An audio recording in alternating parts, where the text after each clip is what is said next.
Hey, this week we are going to continue in our series that we started a few weeks ago. This is our third week in a series called Take the Land. And in this series, what we're doing is we're looking at the Old Testament book of Joshua, and we're just unpacking that and walking through it.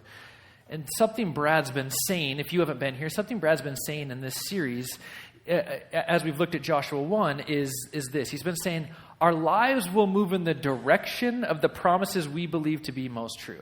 If you've been here, hopefully that sounds familiar. Our lives will move in the direction of the promises we believe to be most true. The idea is there will be things that you and I believe to be true about our lives, about our futures. There will be things that you and I believe wholeheartedly to be true. And whatever those things are, if we believe them, our lives will move in the direction towards them. Which essentially means that you and I will come to points in our life where we hit a crossroads, right? And we'll have to begin to sort through what are the promises I believe and knowing and owning those promises. That will happen regularly. You will come to this crossroads. And at this crossroads, what you'll find out is there are promises that God has made you and I about our lives on one hand that will take us in one direction. And on the other hand, there are promises that culture and promises that our own desires have put into our head and given us that will take us in another direction. And whatever we believe to be most true, our life goes in that direction. And in Joshua 1, what we've seen is that God has made Israel some promises. That he's made promises for their future. He's made promises that there's land that they're going to take, that they're going to be this great nation. He has promised them some things. And in Joshua 1, just so we're all on the same page, what's happened is Moses has passed away and Joshua has taken command of Israel as Moses' successor. Joshua's been given his credentials by God to take over for Moses. And here Joshua is taking command of this migrating nation who's been wandering for 40 years. And they're sitting on the banks of the Jordan River looking across to this land that God has promised them. And in Joshua chapter 3, which we're going to get to next week, what we see is that Joshua leads Israel across the Jordan into Jericho, and they take this land that God has promised them for so long. But in the midst of all of this, if you have your Bibles, you can open to Joshua chapter 2. If not, it'll be up on the screen. But in the midst of all of this, what we see from Joshua 1, where Moses passes and Joshua takes command, and Joshua 3, where they move into Jericho, this promised land, there's this fascinating story right in the middle of these two in Joshua chapter 2.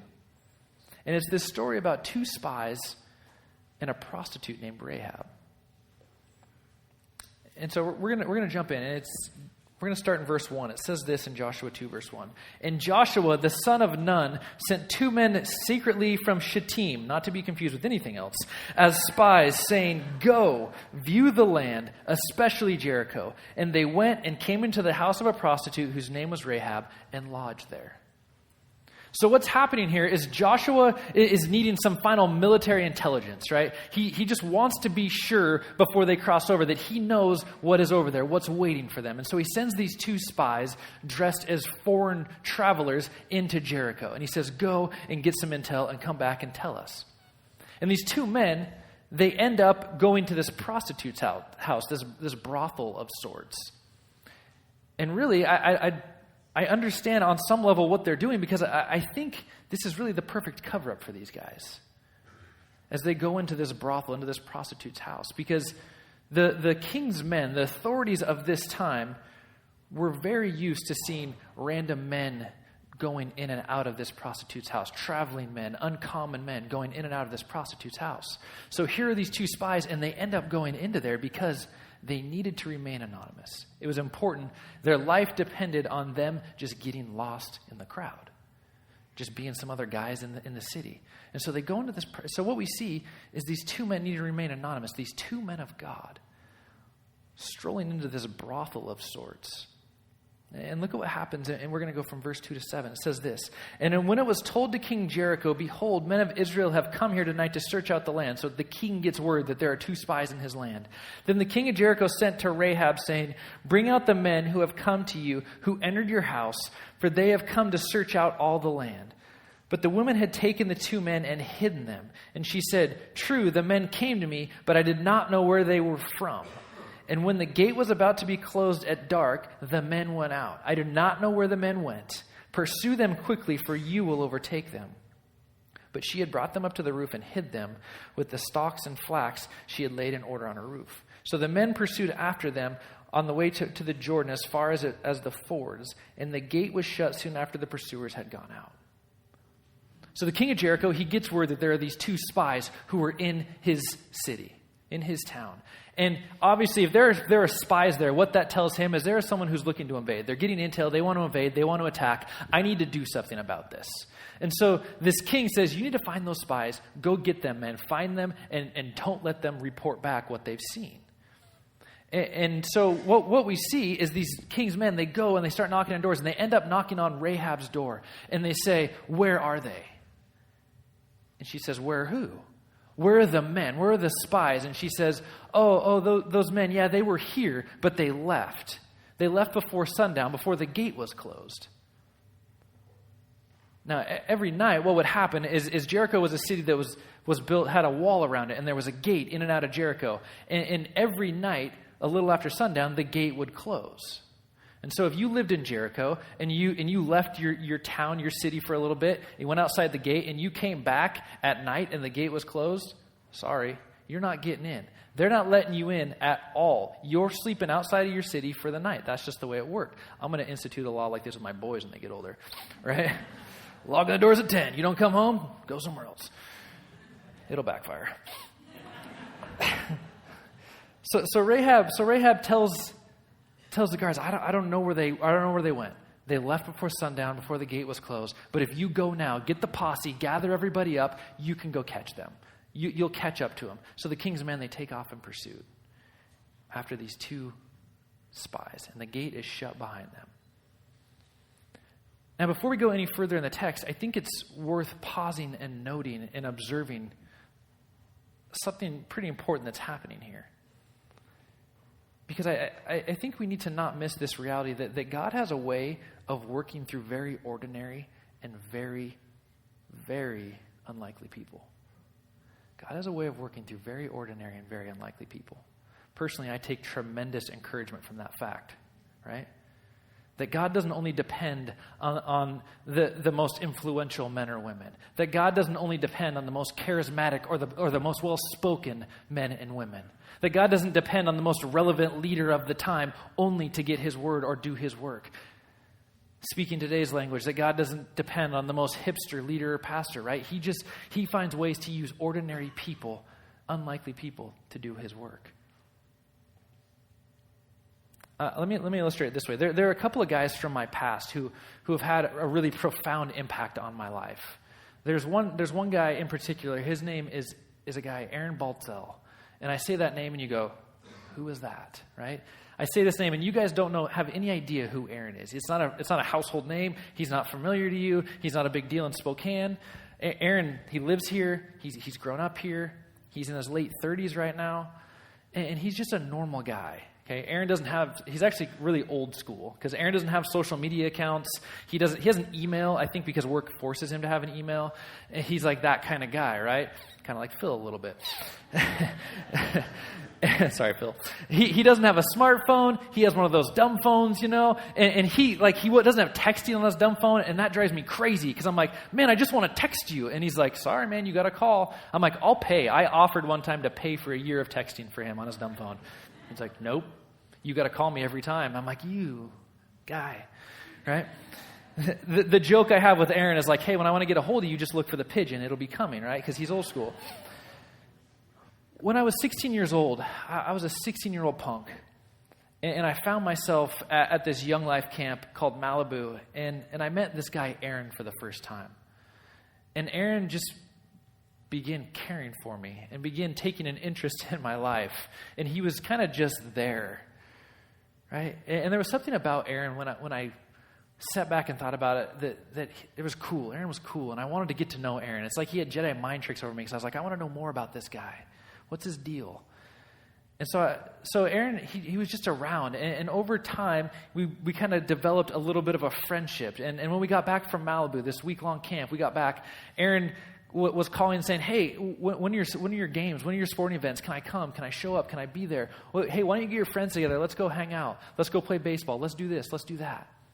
And Aaron was just there. He just kept coming. And he just kept loving this punk. And a little later, when I was 18, Aaron started a Bible study with myself and a couple of my friends. And as I look back, Aaron just began over time to speak truth into my life. Very slowly, just speak truth into my life. Just be there, get in my life, see what's happening, and speak truth. He started this Bible study with my friends and myself, and he had these plans. It was an hour long before school, and I know he had this great plan. He probably did a lot of preparation, and he would show up, and we would derail the whole thing for almost the entire time, all but like 5 minutes. We would talk about sports and girls and whatever we could think of as 18-year-old boys. And then the last 5 minutes, we're like, okay, Aaron, what do you got? Bring it. What do you got for us? And as I think about it, that was like one of the best Bible studies I was in as a young boy. Right? It was so great for me because he was just in my life, and then he was speaking truth into it. Aaron became a good friend. I lived with Aaron. He was in my wedding, on and on and on. I still am in contact with him. As we've gotten older, I talked with Aaron. I said, hey, why'd you do that? Why'd you just keep showing up? You know what he told me? I hated you.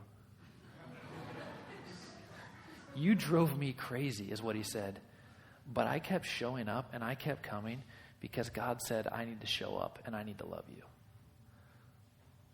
I'm in part the man I am today. I get to be up here in front of you today in part because Aaron just kept showing up. He just kept coming. And so I think in the midst of this text, there's a fair question that we need to ask ourselves. And I think the question is this, and this isn't necessarily where we're going with the message, but who's God asking you to love? Not love them to Jesus. Not love them so they become a Christian, right? We do that. I'm going to love this person. They're going to follow Jesus. Woo! We do that. But who is God asking you to love? Who has God put in your life that just says, just be there for that person? Because I know there were more charismatic men around during this time of my life. There were more charismatic personalities. There were more knowledgeable men. There were guys who had a larger grasp of theology than Aaron did. There were influential leaders in our city during this time. But you know who impacted me? Aaron did. A guy you never met. Just an ordinary guy. An unlikely guy who just did what Jesus asked him to do. And in Joshua 2, what we see is we see God working through these two anonymous spies. We never know their names. And a prostitute. And if we think about it, the fact that God used Rahab is unbelievable because Rahab was a prostitute. Okay, if you haven't got that she was a prostitute. But do you know what it would have been like to be a prostitute 1,000 years ago? I don't either. Just for the record. But my guess is it was no more socially acceptable then than it is today. But this is how she made her living. This is what she did. So Rahab was a prostitute. Rahab was also a woman. There's an old Jewish prayer that went like this. I thank God that I was not born a woman. That's real. That's an old prayer that used to happen. During this time, traditionally speaking, men were superior.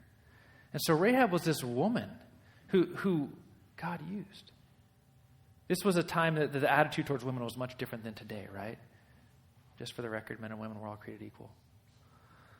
So Rahab was a prostitute. She was a woman. And then finally, Rahab was a Canaanite. The Canaanites were in direct opposition of God. They were outwardly opposing God. And so here is this woman who has so much going against her. Yet God uses her. If you're taking notes, I want you to write this down. I want you to write down, don't let your past dictate your future.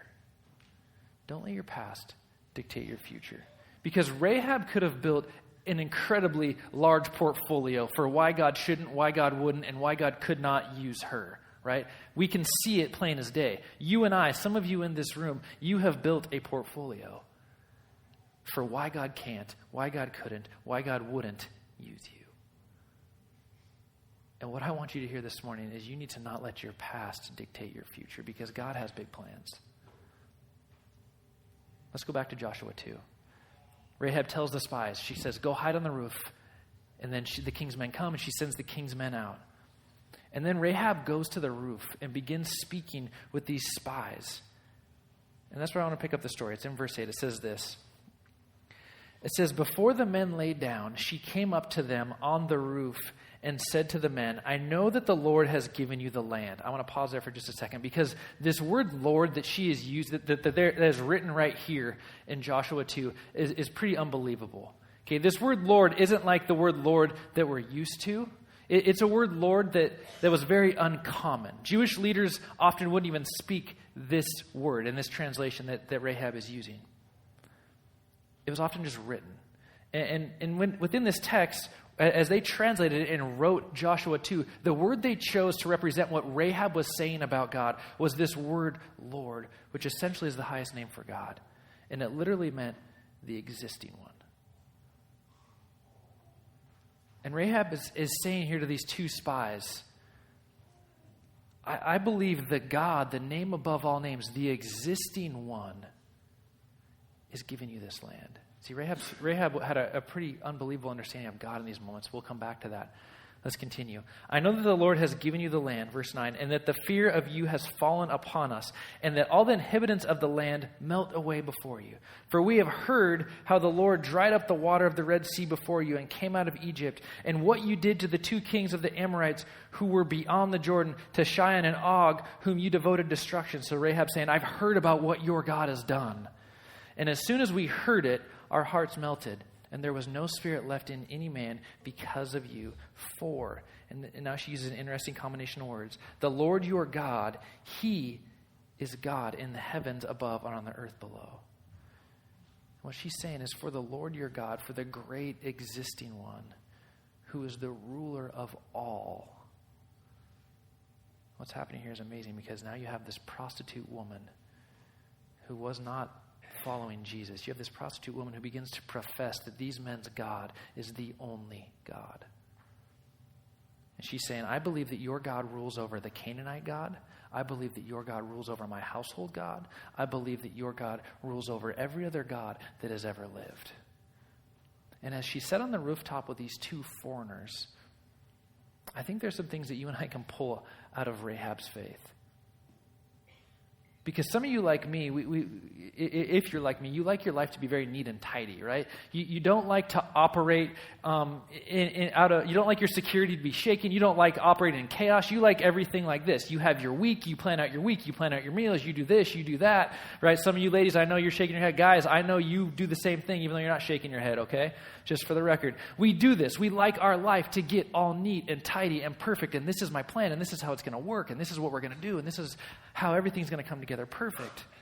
We like our routine and our stability. And here's Rahab. And she's aware that Jericho's going to be invaded.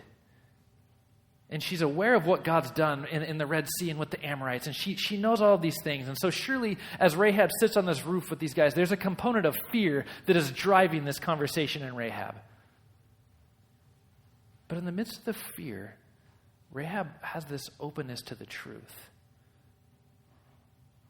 And I think in her openness, Rahab is willing to be surprised by God.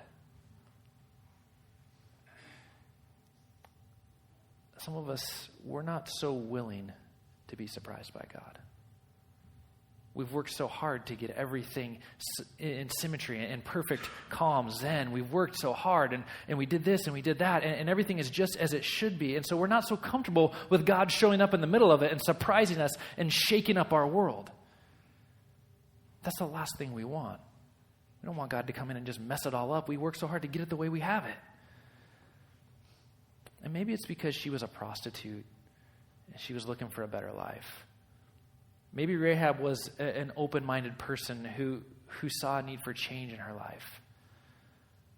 Maybe she was a religious person who had gone down some other roads, and finally she has come to something that is worthy and something that is real truth, something that she'd never experienced.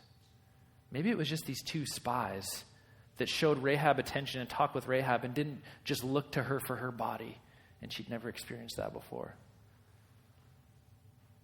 Or maybe it's just because she knew that their God was a God of new beginnings. You see, we don't know exactly why Rahab responded the way she did. But what happens is Rahab hears of what God has done, and Rahab chooses to participate. Rahab hears of what God is doing, and she chooses to participate in what God's doing. Abandoning her trade was not part of the deal. Changing her life was not initially part of the deal. Right? She acknowledged Israel's God as the most powerful God. She hid the spies, and this was the start of Rahab's faith in Jesus. If you were to open to the book of Hebrews, what you'd see in Hebrews is there's this chapter that lists kind of the Hall of Famers of faith. Rahab is listed in Hebrews as a Hall of Famer of faith. And it started here as she just began to open up to Jesus.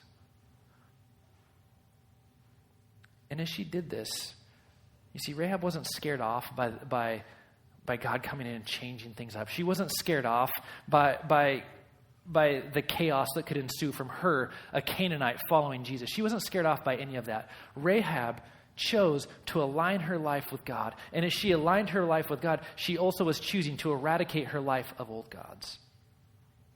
What does this mean for you and I? What this means is some of us here this morning, I believe we need to begin to align our lives with God. We've been talking in this series about the land God has for you to take, that God has something for you, that it's there, that he wants to do something big in your life. But some of us, we like the theoretical idea of God. We like the comfort and the security that comes from being a Christian. We like the spiritual and moral comfort we feel and we receive from being a Christ follower. But we're terrified that God's going to show up in our life and he's going to ask us to do something we don't want to do.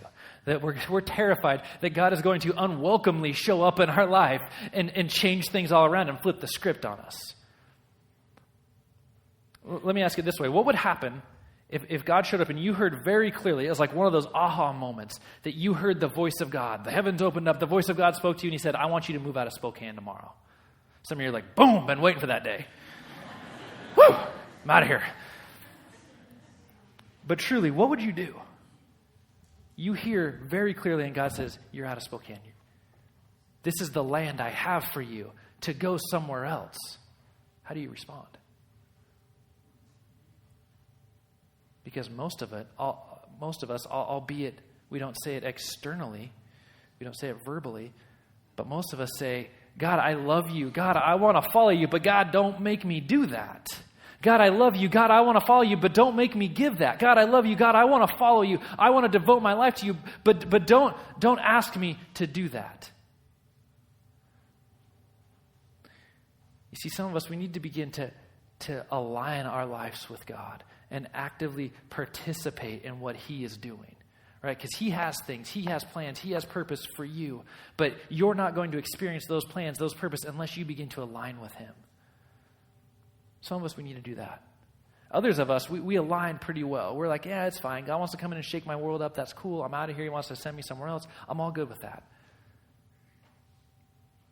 But some of us, I think, need to begin to eradicate our life of gods. Said another way, some of us need to begin to eradicate our life of idols.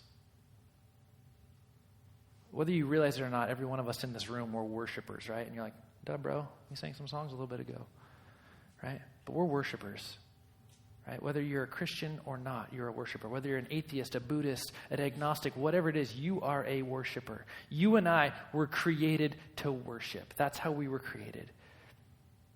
Everyone who's living is a worshiper, pouring themselves into something or someone. That's what we're made to do. And so the question isn't, are you a worshiper? It's what or who are you worshiping and how are you worshiping? That's the question we need to ask ourselves. Peter Kreeft, he's a philosopher. He says it this way. He says the opposite of Christianity is not atheism. It's idolatry. The opposite of Christianity is not atheism. It's idolatry. You see, God wants to do something new and big in your life. I believe that. Brad believes that. Our staff, we pray for that. He wants to do something new and big in my life. But if we're not willing to participate and align our lives with God, if we're not willing to eradicate our lives of the idols that we've put before God, then how are we supposed to experience the land God has for us? If we're not willing to do these things, how are we going to experience it? I don't think it's going to work where we just show up and we're like, wow, how did I get here? This is cool, God. You did something pretty amazing. I didn't have to do anything. You just did your work, God.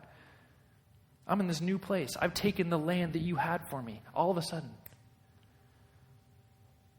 I don't think that's how it's going to work. See, it requires something of you and I. What idols are you holding on to that are keeping you from experiencing the land God has for you? Let's continue in verse 12. All right, this is a little bit of a longer chunk. We're going to go to the end of the chapter. It says this in verse 12. Now then, please swear to me by the Lord. So this is Rahab and these two spies talking. Now then, please swear to me by the Lord that as I have dwelt kindly with you, you also will deal kindly with my father's house and give me a sure sign that you will save alive my father and mother and brother and sister and all who belong to them and deliver our lives from death. And the men said to her, our life for yours even to death. So they make this deal. If you do not tell this business of ours, then when the Lord gives us the land, we will deal kindly and faithfully with you. Then she let them down by a rope through the window, for her house was built in the city wall, so she lived in the city wall. And she said to them, go into the hills, or the pursuers will encounter you, and hide there for 3 days until the pursuers have returned. Then afterward you may go your way. The men said to her, we will be guiltless with respect to this oath of yours that you have made us swear. Behold, when we come into the land, you shall tie this scarlet cord in the window. This is why Joshua 2 is most commonly known for right here, this scarlet cord. We will tie the scarlet cord in your window through which you let us down, and you shall gather into your house your father and mother and your brother and all your father's household. Then if anyone goes out of the door of your house into the street, his blood shall be on his own head, and we shall be guiltless. But if a hand is laid on anyone who is within your house, his blood shall be on our head. But if you tell this business of ours, then we shall be guiltless with respect to your oath that you have made us swear. And she said, according to the word, so be it. Then she sent them away, and they departed. And she tied the scarlet cord in the window. They departed and went into the hills and remained there for 3 days until the pursuers returned. And the pursuers searched all along the way and found nothing. Then the men returned. They came down from the hills, passed over, and came to Joshua the son of Nun. And they told him all that had happened to them. And they said to Joshua, truly, the Lord has given us this land into our hands, and also all the inhabitants of the land melt away because of us. By putting this scarlet cord in the window of her house, the spies assure Rahab that this is what's going to keep her safe. Her and her family are going to be safe because she puts this scarlet cord up. The cord becomes Rahab's identification as one to be saved. So she hangs it in her window. And in the day of calamity that's going to happen in Joshua 3 that we'll see next week, this scarlet cord hanging in Rahab's window is the thing that keeps her alive. And by placing that cord in her window, Rahab is acting out her newfound faith in God. You see, faith is not just what we believe internally, but faith is how we behave externally, right? Let me illustrate it this way. Despite what Brad may have said about me last week when it comes to teaching my kids how to swim, right? He rolled me, if you were here, right under the bus, right? Felt it, bop, bop, got me. Threw me under the bus because he said I just throw my kids in the pool and I watch them sink, basically. And then he made himself sound like an all-star, like, oh, I do these things and, did all this stuff. Well, I'm embarrassed to tell you guys, I did all this stuff. So I want to use a similar illustration with a different meaning, okay? And just for the record, too, he stands up here and he tells you, like, hey, I used to be a swimmer. He chose to wear a Speedo at a time in his life, so watch out, okay? Be careful. A little weird. It was a choice he made. Okay, Sherry, I'm sorry. I want to use a similar illustration, okay? This last summer, it's going to go a different direction. This last summer, I was teaching my boys how to swim. And my oldest son, he knows how to swim, but I was teaching my youngest how to swim. And I would be in the pool, and I'd be like, hey, buddy, just jump to me. And he'd be like, no. And I'd be like, no, you can trust Dad. Jump to me. And he's like, no, I'm scared. Meanwhile, my oldest son, he's like jumping in. Dad, watch this. Yeah, whatever, doing his thing. And so I would get in this conversation with my youngest son, Banks. Buddy, just jump. It's okay. You can trust me. Oh, no, Dad, I'm not jumping. I'll die. No, you won't die, buddy. Just jump. I'll catch you. Do you trust me? No. Buddy, this is going to be okay. And I realized in this moment that I raised a small attorney because everything was like this big debate, right? And just go back and forth. Trust me. No, Dad, I'm not going to do it. If I get hurt, I'm going to sue you. Like, that's just where it went. And finally, we hit this point, I'm like, buddy, you can trust me. Do you trust Dad? No. You can do this. Do you trust me? If my son Banks never jumps, now you're wondering if he did. If he never jumps, does he trust me? Because no matter what we say, trust results in action. No matter what we say, trust results in action. Until Banks jumps, his faith is not in me and my ability to catch him and keep him alive. His faith is in his footing on the edge of the pool. Rahab, as she hangs that scarlet cord in the window, her trust in God is evidenced in that moment. It's no longer something that was internal. It became this external thing, a behavior. And here's this woman that was condemned by the law of Moses. The ink hadn't even dried on the law, right? Or the dust hadn't come off the tablet yet. Whatever. The law was brand new. And the law said that someone like Rahab was an outsider, an outcast. She was in direct opposition of God, that there was no place for her. Yet God, in the midst of this, Jesus in the midst of this says, my grace is sufficient. My mercy is broader than my judgment. This was a time in life where the law was a big deal. And if you didn't follow the law and obtained the law, then you were going to be in a lot of trouble. You were going to have a big problem.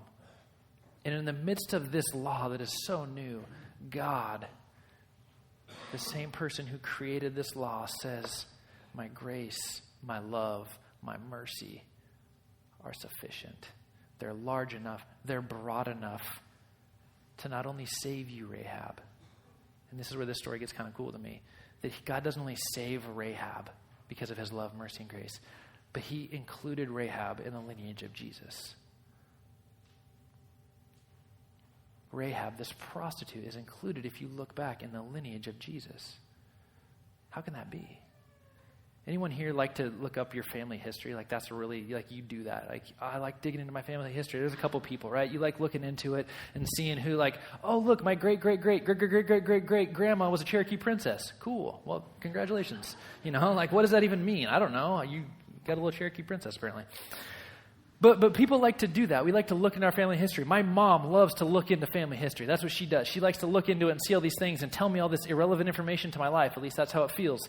And she brings over these stacks of paper and she sits them on my table and she wants to walk me through them. And I'm like, Mom, you're sucking the life out of my brain. There's not that much space and you're filling it with no good things.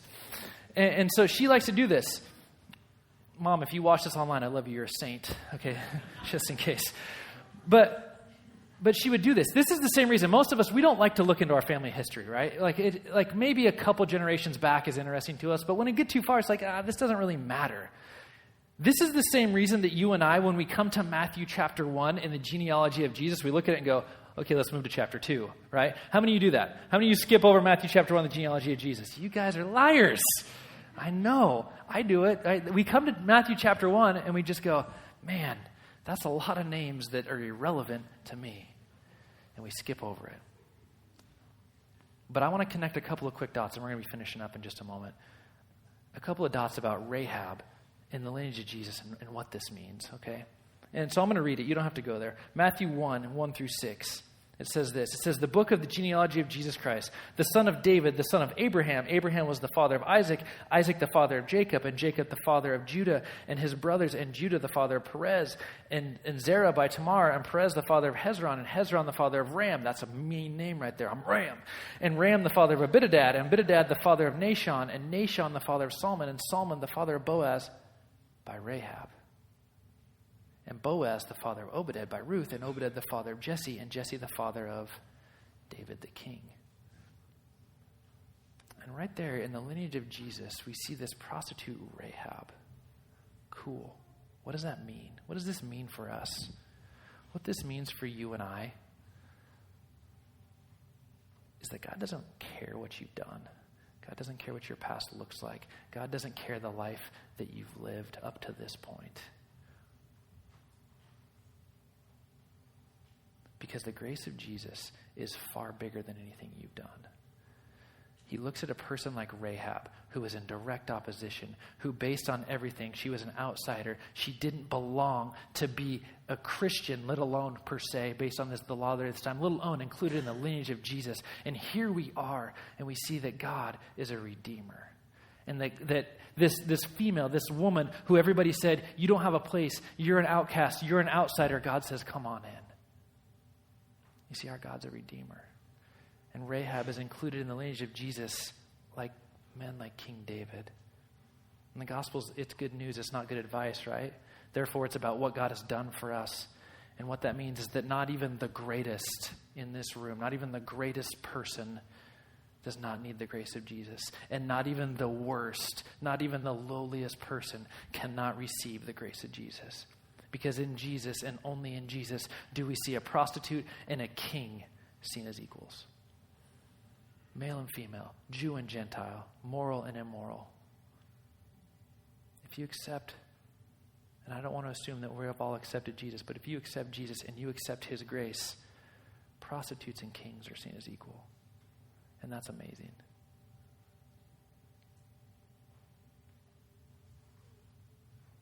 This whole thing, for me, being up in front and being able to teach and lead and be a part of this church, if I'm honest, this isn't what I had for my life. I had far different plans.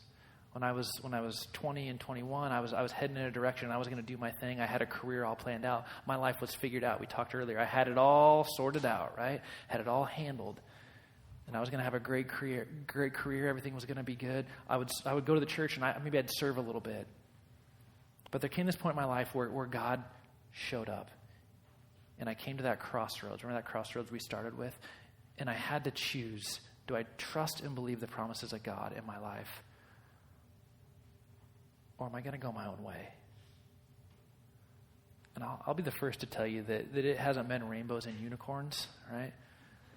It hasn't been easy. It hasn't been what I had planned for my life. 2 weeks ago, I stood in Brad's office and I looked him in the face and I said, I don't want to do this anymore. I'm done. This is too much work. I'm not good enough. I'm not gifted enough. I'm not smart enough. And you know what he said to me? Buck up, buttercup. It's not what he said. I just made that up. I looked him in the face. I said, I'm not gifted enough. I'm not good enough. And he looked me in the face. He said, none of us are. None of us are. Some of you sit here this morning, you go, man, God can't use me. Not good enough. None of us are.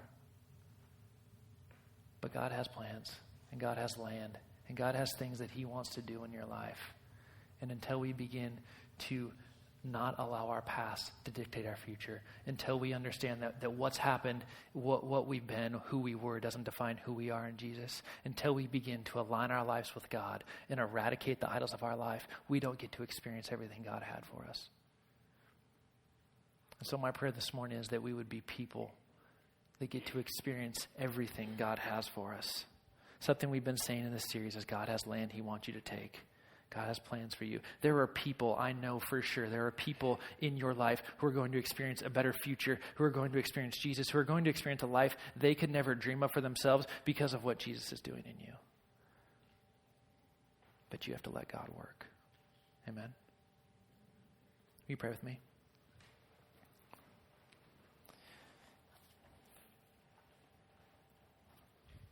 Jesus, I am incredibly grateful for stories like this one in Joshua chapter 2, where I find comfort in the fact, God, that you use ordinary, unlikely people, Jesus. God, thank you for this reminder.